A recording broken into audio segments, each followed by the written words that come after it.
नमस्कार दोस्तों, स्वागत है आप सभी का आपके अपने YouTube चैनल पे। मैं आपकी टीचर सुमन। दोस्तों, आज के इस वीडियो में मैं आपके लिए लेके आई हूँ क्लास फर्स्ट के बच्चों के लिए इंग्लिश का सिलेबस। अगर आपका बच्चा भी स्ट्रगल कर रहा है इस समय लॉकडाउन में कि क्या पढ़ाया जाए उसे इंग्लिश में, तो आज आपकी प्रॉब्लम होने वाली है इस वीडियो के माध्यम से सॉल्व। तो जुड़े रहिए दोस्तों इस वीडियो में शुरू से लेकर अंत तक मेरे साथ। और अगर चैनल पर नए हैं तो सब्सक्राइब जरूर करिएगा वीडियो को देखने के बाद। ठीक है दोस्तों। तो दोस्तों, ये है मेरे भतीजे की बुक इंग्लिश की, जिसके माध्यम से आज मैं अपने आपके बच्चों को क्लास फर्स्ट का इंग्लिश का सिलेबस पूरा डिटेल में बताऊंगी और किस किस तरीके से अपने बच्चों को आप क्या पढ़ा सकते हैं इंग्लिश के सिलेबस में। ठीक है, तो आप देख लीजिए one by one. I am going to explain you here. So सबसे पहला आता है English alphabet. So English alphabet आप सभी लोगों को पता ही है क्या होते हैं। इंग्लिश अल्फ़ाबेट जो कि A to Z होते हैं, वो होते हैं इंग्लिश अल्फ़ाबेट। तो इसका भी रिवीजन कराया जाता है क्लास फर्स्ट में बच्चों को। सेकंड आता है vowel and consonant. So vowel आपको पता ही है, जिन्हें कि हम इंग्लिश में हिंदी में स्वर और व्यंजन कहते हैं।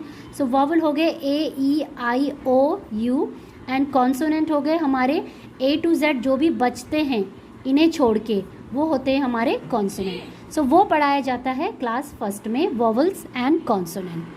थर्ड आता है आपका वर्ड्स। वर्ड्स क्या हैं? वर्ड्स मतलब कोई शब्द जिसके की मीनिंग निकलता हो।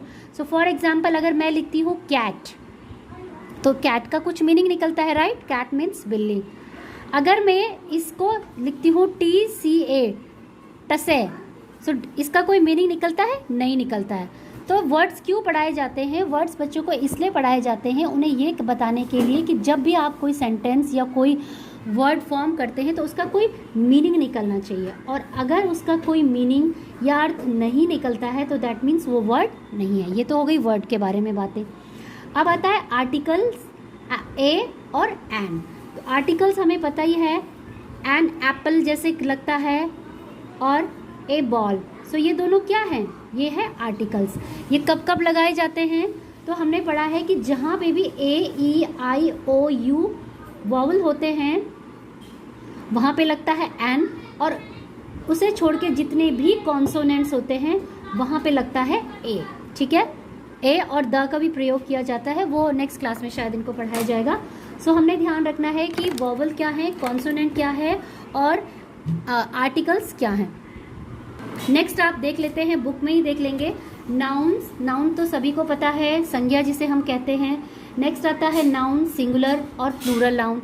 सिंगुलर और प्लूरल नाउन का मतलब होता है एक वचन और बहुवचन, यानी कि जहाँ पे कि एक के बारे में बात हो रही हो या एक से अधिक लोगों के बारे में बात हो रही हो। नेक्स्ट दोबारा से नाउन है काउंटेबल नाउन और अनकाउंटेबल। सो काउंट का मतलब क्या होता है? 1, 2, 3, 4 इस तरीके से काउंट करना। सो काउंटेबल नाउन के बारे में पढ़ाया जाएगा। नेक्स्ट आता है masculine and feminine. So masculine and feminine आप लोगों को पता ही है, स्त्रीलिंग और पुल्लिंग की जहाँ पे बात होती है संज्ञा में, उसे हम मस्कुलाइन एंड फेमिनाइन कहते हैं। यानी कि लड़का और लड़की, स्त्री और पुरुष के बारे में जहाँ पे भी बात होगी उस नाउन की यहाँ पे डिस्कशन होगा। नेक्स्ट आता है proper and common noun. So proper and common noun कौन से हो गए?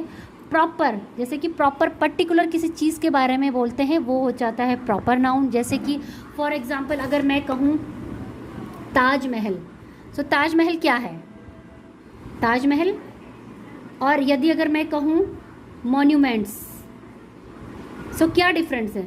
सो जब मैं मॉन्यूमेंट्स के बारे में बात कर रही हूँ, मतलब कि मैं बहुत सारे मॉन्यूमेंट की बात कर रही हूँ, वो हो गया कॉमन नाउन। बट अगर मैं किसी पर्टिकुलर मॉन्यूमेंट की बात कर रही हूँ, जैसे कि हो गया ताजमहल, तो वो हो जाएगा प्रॉपर नाउन।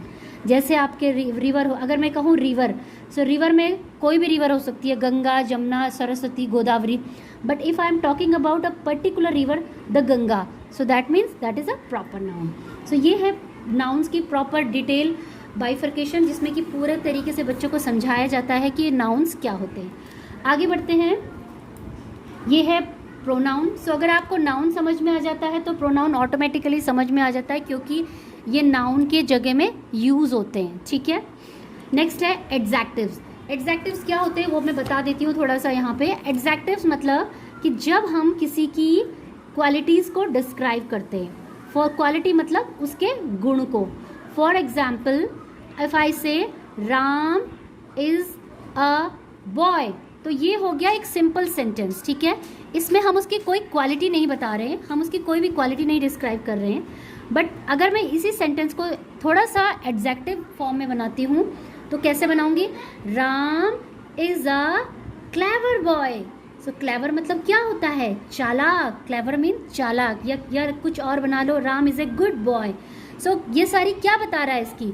एडजेक्टिव मतलब उसकी क्वालिटी। सो ये हो गया एक, हम कवर करते हैं इसमें। नेक्स्ट पढ़ते हैं वर्ब्स। वर्ब्स का मतलब क्या होता है? Action word. एक्शन मतलब जैसा कि कोई काम करना, जैसा कि अभी मैं क्या कर रही हूँ? एक्शन कर रही हूँ। क्या काम कर रही हूँ? वीडियो बनाने का, आपको एक्सप्लेन करने का।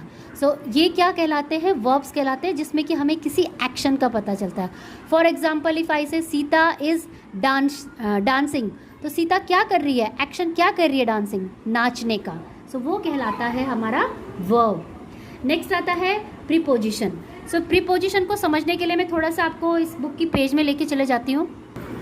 तो दोस्तों ये है प्रीपोजिशन का चैप्टर, जिसमें कि आप देख सकते हैं, जैसा कि इसके नाम से ही पता चलता है, प्रीपोजिशन। पोजीशन मतलब जहाँ पे कि स्थान या कोई जगह बताता है उस वस्तु के बारे में या उस पर्टिकुलर थिंग के बारे में, किसी प्लेस, किसी चीज़ के बारे में। अब जैसे आप ये देख सकते हैं, the book is on the table, the book is on the table. अब अगर हम पूछे कि बुक कहाँ है, तो हमें पता है उसकी जगह कहाँ है? टेबल के ऊपर। तो ये ऑन क्या हो जाता है? ऑन हो जाता है प्रीपोजिशन। वो उसकी स्थान बता रहा है, उसका जगह बता रहा है। नेक्स्ट आता है the cat is under the chair. तो कैट कहाँ है? चेयर के नीचे। तो अंडर क्या हो जाएगा? प्रीपोजिशन। आगे बढ़ते हैं दोस्तों, और नेक्स्ट टॉपिक होगा कंजक्शन। कंजक्शन का मतलब होता है जैसे जंक्शन। जंक्शन मतलब दो अलग अलग चीज़ों को जो चीज़ जोड़ती है। मान लीजिए कोई ब्रिज है और दो नदी के अलग अलग किनारे हैं, तो उनको जोड़ने का काम कौन करता है? ब्रिज, पुल। तो उसी प्रकार से इंग्लिश में कंजक्शन होते हैं, दो अलग अलग सेंटेंस को जोड़ने का काम करते हैं, वो होते हैं कंजक्शन। और वो कौन कौन से होते हैं? वो होते हैं हमारे एंड और है बट। तो मेरे पास बुक है, यहाँ पे आप बुक में भी देख सकते हैं, जैसे कि सेंटेंस दिया है मेरे पास यहाँ पे, Vardhaman is reading but Vardhan is writing. तो यहाँ पे दो बच्चे हैं, वर्धमान और वृद्धि। तो ये दोनों क्या कर रहे हैं? वो क्या कह रहे हैं? वर्धमान इज रीडिंग, वर्धमान तो पढ़ रहा है, लेकिन वृद्धि क्या कर रही है? वृद्धि इज राइटिंग। सो जो ये बट है, ये बट क्या कर रहा है? ये दो अलग अलग सेंटेंस है, उनको जोड़ने का काम कर रहा है। तो जब दो अलग अलग सेंटेंस को कोई पर्टिकुलर वर्ड जोड़ता है, उसे कहा जाता है कंजक्शन। तो बच्चों के लिए अभी केवल एंड और बट बताया गया है कंजक्शन में इस सिलेबस में, ठीक है। नेक्स्ट आता है पंक्चुएशन मार्क। ये वेरी वेरी इंपॉर्टेंट है, ये बच्चों को सिखाना बहुत ज़रूरी होता है कि पंक्चुएशन मार्क कैसे होते हैं और क्यों लगाए जाते हैं। सो पंक्चुएशन मार्क मतलब कि जिसमें कि बच्चों को पता चलता है कि सेंटेंस में कब फुल स्टॉप लगेगा, कब कॉमा लगेगा, कब इन्वर्टेड कॉमास में बात हो रही है। जैसे कि हिंदी में हम कहते हैं ना पूर्ण विराम, अर्ध विराम, सो वो कहलाते हैं पंक्चुएशन मार्क। सो ये बहुत इंपॉर्टेंट होता है, इससे बच्चे की पूरी लाइफ टाइम हेल्प होती है ग्रामर को समझने में। नेक्स्ट आता है sentences. So sentences again related to the word, जैसा कि वर्ड्स होता है उसी प्रकार से सेंटेंसेस होते हैं।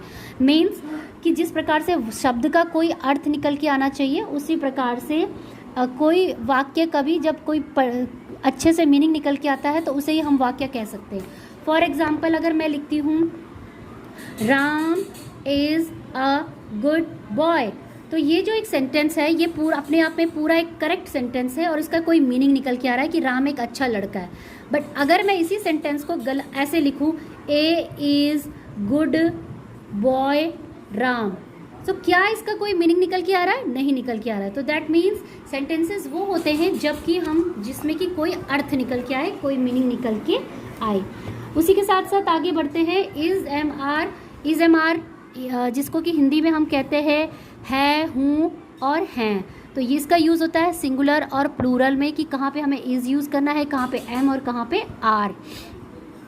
Was, where, has and have. So ये तीनों चीज़ों एक दूसरे से रिलेटेड है। इसमें सिंगुलर और प्लूरल का बहुत ध्यान रखना होता है कि कहाँ पे सिंगुलर पर्सन है और कहाँ पे प्लूरल। तो ये जब आप पढ़ेंगे तो आपको तभी ज़्यादा डिटेल में समझ में आ पाएगा। इसके अलावा वोकैबलरी एक्सपर्टीज़ है, कॉलर आइडेंटिफिकेशन है, लिसन एंड ऑब्जर्व है, राइटिंग स्किल, लेटर एप्लीकेशन।